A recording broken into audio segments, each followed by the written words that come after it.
Hey everybody, it's time for 10 of 10. Really it's your Sadie, talking to a friend. She asked him 10 questions, they give her 10 replies. Hopefully you'll learn how Casey really thrives. The purpose of the session is to make Casey connections. 10 of 10, 10, 10.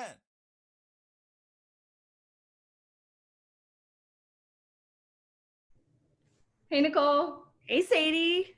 welcome. Tell me Hey. who you are and what you do. My name's Nicole Marie Green. I am an actor slash director slash yoga instructor slash several other things. You do it all.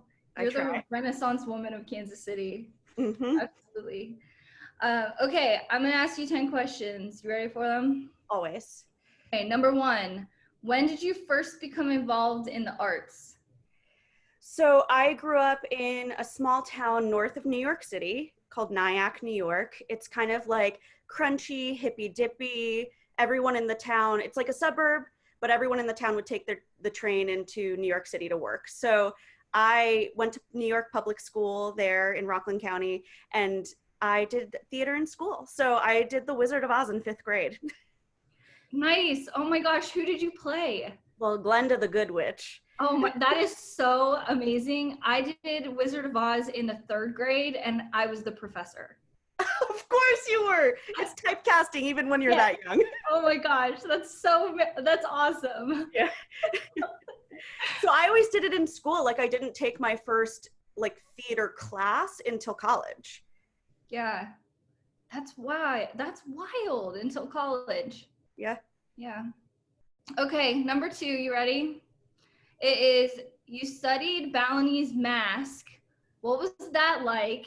And tell me what you learned about the culture while you were there. Oh, these questions are catered to me. Yes, they're catered to you. These are questions I want to know about you. Oh, that's so funny. You're not asking everyone else about their Balinese mask Heck experience. no, you're the only person that I know, and I need to know about this because it's so interesting. Yeah. What did I learn from it? Is that what you're... Yeah. So what was it like to study there, and what did you learn about the culture while you were there? Ooh. Well, it was a perfect time to go. It's funny, I got accepted the year before, but I had gotten an offer to be in Curious's Incident at the Rep. And I was like, no, it's hard to plan a month of your life that far in advance when you're freelance. Yeah. You know, and you don't want to turn down a project. And I think if it was like a show that I wasn't as passionate about, like if it was like Music Man, I'd be like, you know what, I'm still going to Bali. But Curious Incident was a show I saw in New York and I was like deeply invested in. I saw it and was like, I have to do this show sometime. So I ended up talking to the woman through Del Arte who runs the program. And she was so awesome about it. And she's like, you can delay it. But I feel like the universe put me in the right time to go because I was with another group of people that I connected with. And it was a full month in the winter. I skipped winter in Kansas City. Nice. Always good. But studying there was crazy because it was a cultural immersion. So I worked 6 days a week, basically from 7:30 a.m. You did like a physical warm up, and then you'd carve a mask sitting on the floor, holding it between your feet for 5 hours. And then you'd be invited to like random ceremonies because there the art is not it's not compartmentalized the way it is in America. So their mask is also religious to them, you know, and their mask is also a culture storytelling thing. It's also entertainment. Like it's all tied into one, which makes you feel very like, you know, it makes sense because you think Bali and you think like eat, pray, love, like you're going to go find yourself and find a healer there. But it makes sense because their culture is so, it's got this ritual to it that is very theatrical. So, you know, for instance, see, I can go on about this forever. For instance, the people leave offerings to the gods every single day. So they have a priest, and I guess it's not a priest, but they have someone who comes to their home and they evaluate their home in any space where there's like energy that flows. So think like a doorway in your house. Right. They'll put a offering there because that's where like a god may be. And they put ones on the ground for the evil gods to like tell them to go away. And they put ones up on things up high, and they like incense and they leave little snacks. And it's like, that's a ritual. And every morning these women go to the market and they like make these things out of banana leaves and leave them for these gods. And then they go and they dance in their temple. So it was kind of cool because it was what I really learned about myself in that situation was like, everything is one. Like, I don't have to identify acting just as my job or just as what I study or just as what I teach. Like, it's a part of who I am. And Yeah, sometimes it's like I'm your like, lifestyle. yeah. And I can't get rid of that. No. I mean, even the way I talk is, people are like, are you in theater? You're like, yeah. Your enunciation is intense. But just the experience there, it's like, oh, wow, like it is a cultural thing, even down to like the creation of the masks where they like pray over the wood that they carve it out of. So they pray to the tree first, thank the tree, take the wood, pray over that piece of wood, carve it into a mask, and then that mask becomes the storyteller. Yeah, that's so crazy. It is such like a difference from America, where we're like, here, slap on this costume and go out on stage. You Yes. know, in that sense, it's like such a deeper appreciation for not just what you do in the theater, but how it connects with your every single second of breath in daily life. And sometimes we as American theater people, we don't think about that. We just think like, I'm going to go to work today and then I'm going to go home and do something else. Yeah, So, it's business, and you are, I mean, it is your business, but like it also could be something you love. And sometimes I think I forget that. yeah. So it was beautiful. I'd go back in a heartbeat, and I suggest everyone go there. It was the safest I've ever felt traveling in my life. Man, I need to get out of America for a bit. I'm gonna It's try. a Not long, right now though. Not long right flight, now. but very cheap to like be present there, to stay there. Yeah. All right, you ready for question 3? Definitely. Who inspires you? Ooh, so many people. I'm inspired by, I don't know if I'll say specific people, honestly, because it's just, I believe that I have like theatrical soulmates, like people that you have a spark with, you connect with, and you're like, you speak the same language as me, like we need to work together. And so I admire a lot of people who I like connect with in that way. And it's usually somebody who's like really self-driven, who's really creative, and kind of pushes forward. But there's so many different, you know, I'm also inspired by like my grandpa, my late grandpa, because he was also a storyteller and a badass. I don't know if I can curse on here, but You can curse. You can do whatever you want. There's no rules on this show. okay, cool. So yeah, I would say like other artists who really are creating their own identity, and it's usually very authentic to themselves, and kind of removing the ego, and it's just the creative souls, I guess. Yeah. I think that's cool, like, because I think different people inspire us in different ways, and especially for someone like you who you do so many different creative outlets, like it's hard to pin down one person, because one person can drive like 6 different parts of your brain, and like, oh, this person inspired me to do this and this and this over here. So Yeah. it's interesting. Yeah, and I, you know, like I have people, you know, I have like celebrities that I grew up watching, of like, this is the acting that really inspires me. You know, like Lucille Ball was a big one for me. I was obsessed with I Love Lucy to the point of like having an I Love Lucy shrine. And I like wrote my college essay about Lucille Ball. Like there's those sorts of people, but I think I'm more inspired by people like I have flashes of interaction with yearly or daily or monthly. And that's what like pushes me forward, rather than having like a specific mentor. Yeah. Okay, question 4. 4? Yeah, 4. I keep not being able to understand what question I'm on. If you could work with any director in Kansas City, who would it be and why? Oh And my. this is from an actor perspective. So Yes. I'm gonna make it more specific. So if you are an actor underneath a director in Kansas City, who would it be and why? I would say I've never been directed by Cynthia Levin. And I've worked at the Unicorn only once, right when I got out of grad school, and Ted Sweats directed me there. But I think the Unicorn does the type of work that I'm really excited about, like that contemporary, very creative, very kind of forward-thinking work.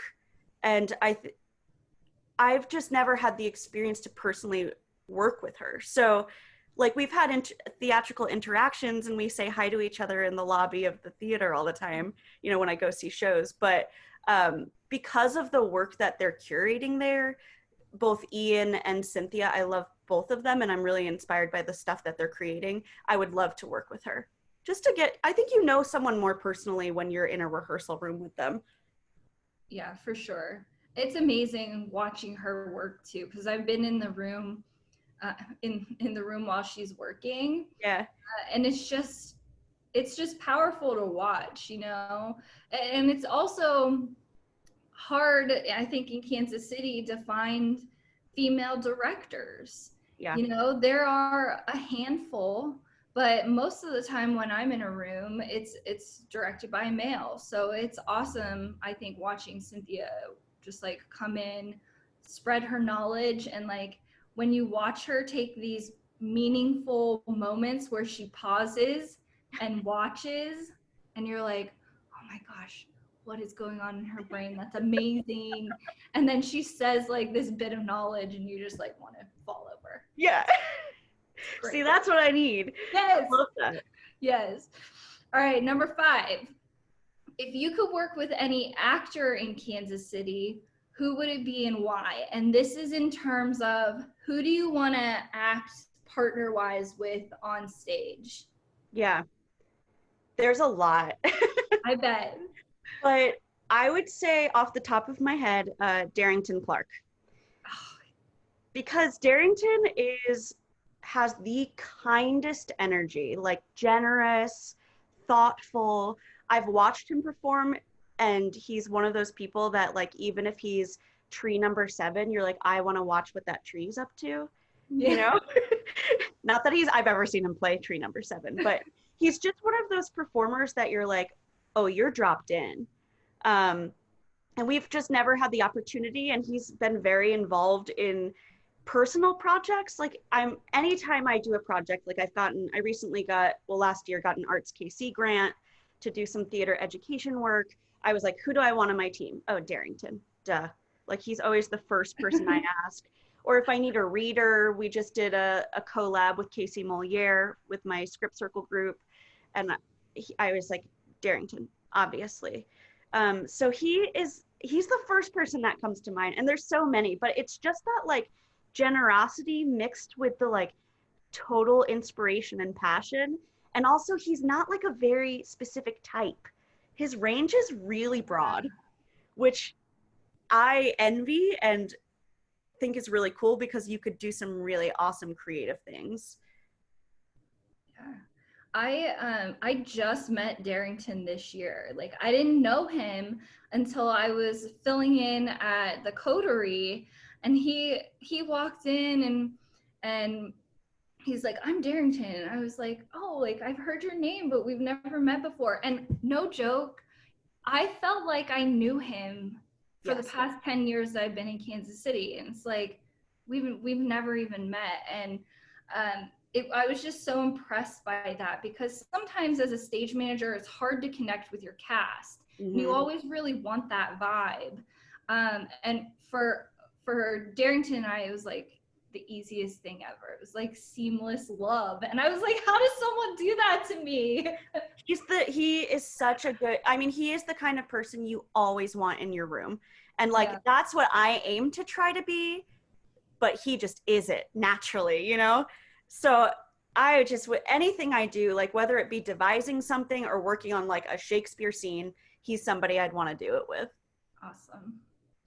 All right, number 6. How do you think Kansas City can improve its art scene so that more people know about it and that it's more accessible? Ooh.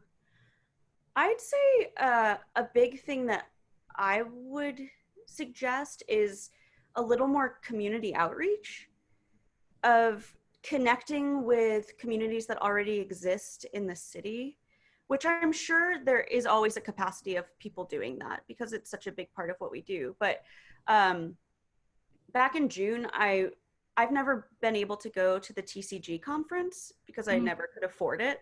Yeah. And they allowed it, they created a digital conference so anyone could view it as long as you signed up. And it was 4 days. Did you do any of it? I didn't do any of it, no. And now that I haven't, everyone's been talking about it and I immediately regret it every time. Well, they have almost all of the videos on YouTube now. So you can go back and watch them. Awesome. So one of the ones that I really connected to was called Theater is What the Community Needs You to Be. And it highlighted all of these different tiny theaters, like kind of more contemporary theaters, but like the projects they were doing to outreach with their community were so beautiful and so inspiring in a way that I was like, oh, you're really listening to the area you're in and then adjusting your theater to that. So for instance, I wish I remembered the theater's name, but there was a theater that created a project that was all about getting masks to people. And they were like theater artists on bicycles that did this like performance piece so that they could get masks to their community. Or they did this thing where they like went out and had 6 questions that they would ask a community, and they'd supply like a catered dinner by a local restaurant. They'd do all these like, they'd provide childcare if people didn't have childcare so that they could have this really authentic connection. So I think the community outreach and just, you started with a Bali question and now every answer I want is like very hippy dippy, but it's like being able to grow with your community and being able to let go of the holding of the reins enough to like listen and hear what the community needs, I think. And that's not easy. So I'm just a girl on her bed sitting cross-legged, pulling that out of my brain. But that's something that I think about a lot, is like, how can I interact more with my community and have that collision of my art there too? Yeah. And we always say like how hard it is. And like, that's one thing that I hear a lot of artistic directors in our city say is community outreach is so hard. And how do we do it? And that's one of the reasons why I asked this question, because I think that the more that we talk about ways of thinking out of the box a little bit to get those ideas generated, I think the better, right? It's not just like, I don't think that we can have just like an artistic team anymore, like deciding what we're going to do in terms of the community. I think that we really need like the community to tell us, this is how we want you to outreach to us so that we can act on it. While still like keeping in mind that it's our responsibility to like go out there and meet people rather than just like waiting for all the people to come and see our shows and wonder why they're not doing it. Right, exactly. And that like, it's that cyclical thing of like, you need to go out and meet those people to change who your patrons are. Yeah. You know, and your patrons won't change until we go out and meet new people. So I think just like the community is so rich and has such a wide variety of people. I mean, I'm not from here. It's my chosen community. So I love Kansas City because of that. I think it could really help, and it might mean hiring specifically people who are passionate about that, of connecting, or who's really good. Like, I love the idea of getting local restaurants involved with the food that's happening with theater. I love getting like, you know, local artists preparing their art and putting it in the lobby, local musicians like opening a show, and just getting other parts, because that's where you start to connect to other people that are outside of our little theater bubbles. Yeah. All right. Next question. When you're on stage, can you talk to me about how you feed off an audience's energy? Like, what is that like for an actor? Or are you like invested in this scene and you forget that they're there? Because I am not a professional actor, and I don't, this is one thing that I'm like always very confused by, which is like the directors are screaming at the actors, feed off the audience energy. And I'm like, okay, well, what does that mean? How do I give this note? Like, I think it's a lot of times that note is like a tempo note. But for me, it's funny because I won't hear them. I can like totally, and people will be like, they were laughing so hard. And I was like, no, they weren't. I didn't hear anything. But if I have done the play like long enough and I really know it, and I really, like I got to that place in Pride and Prejudice where like I knew my stuff backwards and forwards. And then I knew the people I was playing with. And then having Andy, you know, my partner playing my sister, I know that there's like boundaries you can push, you know, like I know he and I play in the same style. We're bouncing balls. I'm slamming his head into a piano. And then when I really know it, then I can hear the people. But I think when people give that note, I think everyone's different though, because I can close it off enough because I'm not going to be influenced by them. Like if they're totally dead, I can't let that bring my performance down. right. You know, I have to just do my work and tell my story, and how they react is how they react. But when you hear some like really loud laugher out there, you're like, you're everything I want you to be and more. Come every night because it makes you feel so good. The same way when you tell a story and you walk out, like when I did the Diary of Anne Frank and people would be in tears and just saying thank you for telling that story, you're like, okay, that's the like opposite end. Or when people are silent at the end, they don't clap because they're just like feeling it. You're like, okay. But during, I have to know that like it's my relationship to the people around me, and the audience is just a part of the energy of the room. Oh, that's so weird to me, because for a stage manager, we are like on senses overload, and we're having to like feel every moment, and we have to call the cues off of like feeling the audience, so we have to be kind of really in touch with them too.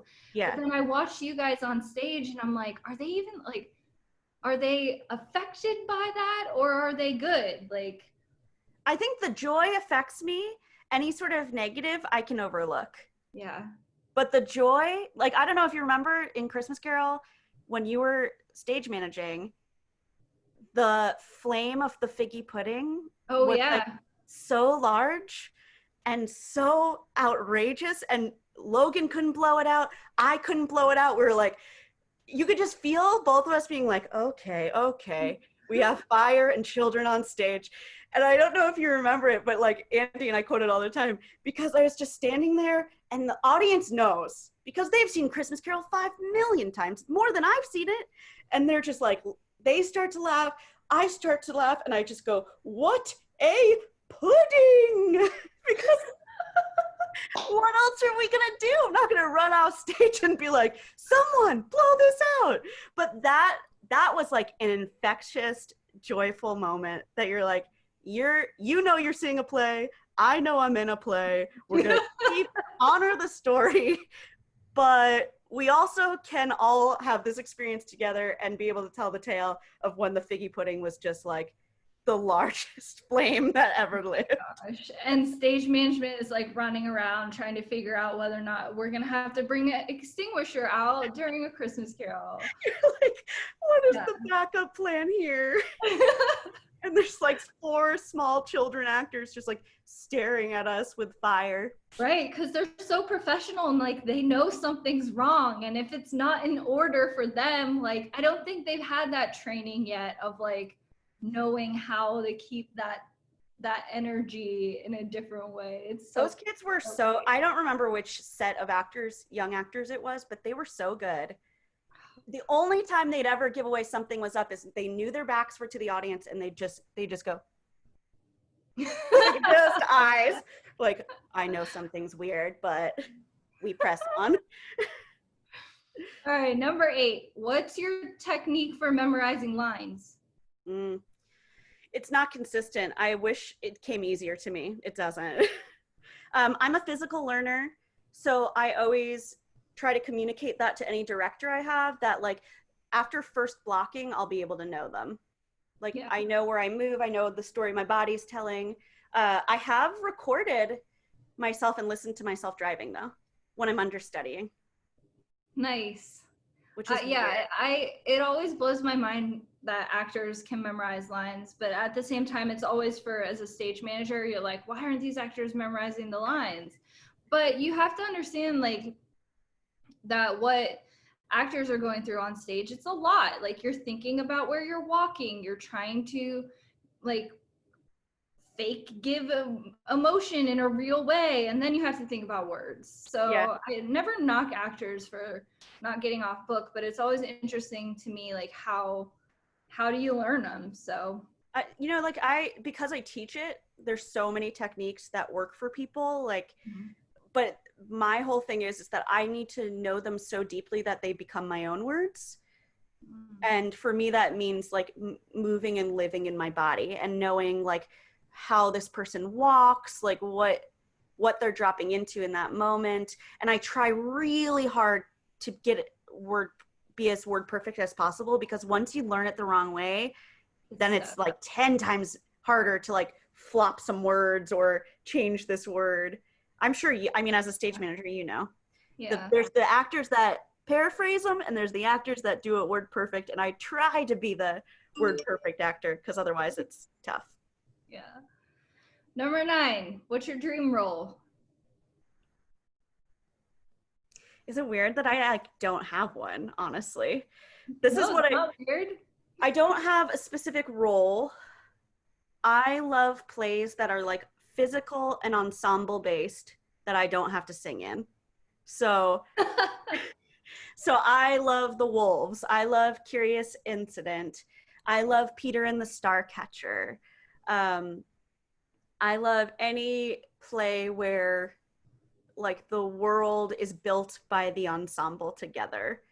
So those are the plays I want to do. Although I would love to play a male Shakespearean role. And right now in the world, it doesn't seem like that's going to happen for me anytime soon. Honestly, because I'm a short, very curvy, like I have a very feminine, I'm not very androgynous looking body. And I'm petite, you know, like I'm made to play like a Hermia, but I'd love to play a Iago. I love to play a bad guy. I'm a Slytherin. Like, no way. Yes, I'm a Slytherin. I am. I'm a Slytherin. I'm a Sagittarius. Like, I am an intense energy. And I would love to be a bad guy. I could see you playing a a really scary bad guy on stage, but I've seen you in just like happy roles mostly, you know. So it would actually be really interesting to see you in something that's super dark. I don't know why. I just like, I feel like, I don't know. The only time I've ever played like sort of, I did Turn of the Screw at Spinning Tree. So she was kind of crazy, but she was still a governess. So took care of kids. And the only time I've been close to a bad guy is Jeff Church cast me as Abigail Williams in Afflicted, Daughters of Salem, which is still a children's show, but she was kind of the bad guy. She was a manipulator. I don't know, Nicole. I want to see you be like the creepy wife murderer or something like that. Like, I don't know. I think that would be really interesting because I don't see you like that in real life. So I feel like seeing you in something that's not you 100% for me is like, I don't know. I feel like that shows so much of what actors do. It's like, it's so impressive when I see you and know you as a human being, and then I see you do something on stage and I'm like, that's totally not Nicole at all. But like at the same time, I couldn't even tell. You're good acting. Yeah, I'd love to play like a powerful man or some sort of like twisted, like that kind of dark manipulation of, I love to be the bad guy. Like I wanted to be the Wicked Witch, but I was the Glenda. Yeah, I get it. I totally get it. See, I wanted to be the Glinda or the Dorothy, and I got stuck with the professor. So you know what? It's fine. We'll get It there happens someday. to all of us. All right, number 10. You're on your last question. You made it. What is the best piece of advice you have received, and what is the best piece of advice that you would give to someone else? Oh my gosh. That's tough. That's a really tough one off the top of my head. I mean, being in grad school, the thing that stuck with me the most is take your work seriously and yourself lightly. You know, like don't take yourself too seriously through the work. And so I do think that like I live by that in everything. When I teach yoga, I say the same thing. Like we don't have to take yoga so seriously. Like take the practice seriously, but we can laugh. We can find lightness in all of this. So I think that was a really great piece of advice. Advice I would give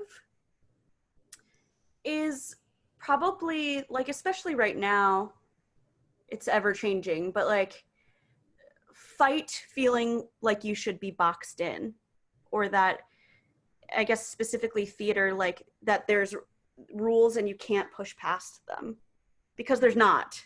Like we just adhere to the rules, but as long as we adhere to them, those rules will remain, but we can knock them down and we can change how things work, because we need to be able to evolve and keep theater relevant and present. So like, that's like personally, you don't have to feel boxed in, but also theatrically, also in your job, also in your world, I guess.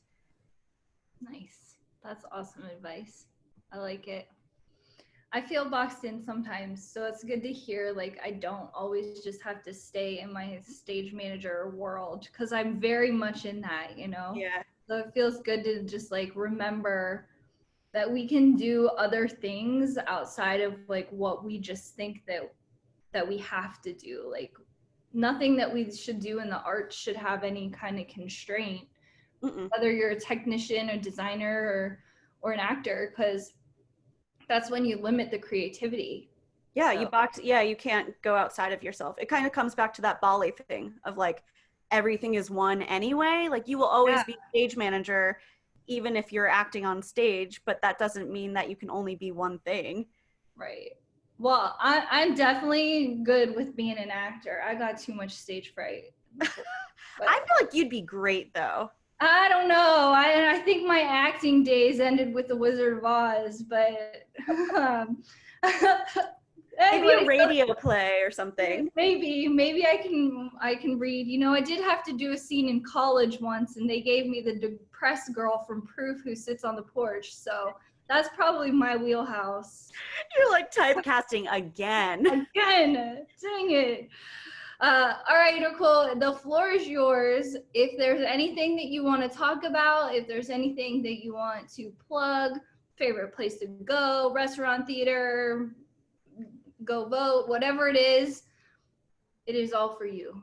Awesome.